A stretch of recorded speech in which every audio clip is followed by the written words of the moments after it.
1665 साल, पुरंदरचा तह. मराठा साम्राज्याच्या छातीवर झालेला तो एक खोल वार होता. महाराजांना आपले 23 किल्ले मुघलांच्या स्वाधीन करावे लागले होते. त्यातलाच एक स्वराज्याच्या छातीवरचा जणू एक हिरा कोंढाणा.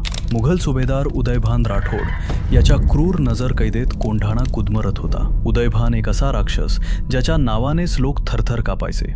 राजमाता जिजाऊंनी अन्नपाणी त्यागण्याची शपथ घेतली. जोवर माझ्या शेवबाचा कोंढाणा परत येत नाही तोवर मी या डोळ्यांनी सुखाची झोप पाहणार नाही. महाराजांच्या काळजातही ही आग धगधगत होती. पण कोंढाणा जिंकणं हे मृत्यूच्या दाढेत हात घालण्यासारखे होते. साक्षात यमदूत तिथे पहारा देत होते. अशा वेळी महाराजांच्या नजरेसमोर फक्त एकच नाव आले, एकच असा वाघ जो या मृत्यूच्या दाढेतून विजय खेचून आणू शकत होता. तानाजी, सुभेदार तानाजी मालुसरे. उमराड गावात आनंदाला उधाण आलं होतं. सुभेदार तानाजींच्या एकुलत्या एक मुलाचं रायबाचं लग्न ठरलं होतं. घरात लगीन घाई सुरू होती. बाप म्हणून तानाजींच्या आयुष्यातील हा सर्वात मोठा आनंदाचा क्षण. लग्नाच्या पत्रिका वाटण्यासाठी तानाजी स्वतः महाराजांच्या भेटीसाठी राजगडावर पोहोचले. पण राजगडावर आनंदाची नाही तर एका मोठ्या संकटाची चाहूल होती. महाराजांची नजर जमिनीकडे होती. जिजाऊंची नजर शून्यात हरवली होती. तानाजींनी पत्रिका पुढे केली, पण महाराजांनी अत्यंत जड अंतःकरणाने कोंढाण्याच्या मोहिमेची बातमी सांगितली. एक सामान्य माणूस असता तर त्याने कारणे दिली असती, पण तो तानाजी होता. स्वराज्यासाठी श्वास घेणारा आणि महाराजांसाठी प्राण देणारा तानाजी. त्याने एका क्षणात निर्णय घेतला. आपल्या लाडक्या मुलाच्या लग्नाची पत्रिका बाजूला सारली आणि तो ऐतिहासिक वाक्य उच्चारले, ज्याने आज शेकडो वर्षानंतरही प्रत्येक मराठी माणसाच्या अंगावर काटा उभा राहतो.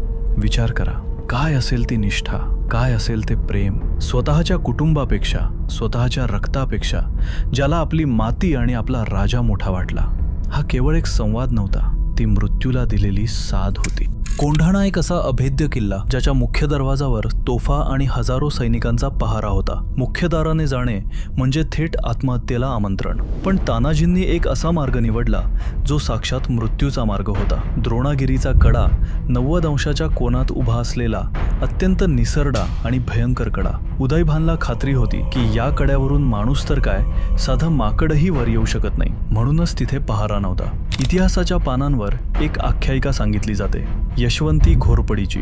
तानाजींनी तिला कड्यावर सोडले. पहिल्यांदा ती मागे फिरली, अपशकुन मानला गेला. पण तानाजींनी तिला परत वर भिरकावले. तिने आपली नखे त्या कठीण काळ्या पाषाणात अशी रोवली जणू नियतीनेच तिला ती ताकद दिली होती. काळोख घनदाट होता. खाली मृत्यूची दरी आणि वर शत्रूची तलवार. एक पाय घसरला तर शरीराचा ठावठिकाणाही लागणार नाही. पण त्या 500 मावळ्यांच्या हृदयात फक्त एकच नाव धडधडत होतं, जय भवानी, जय शिवाजी.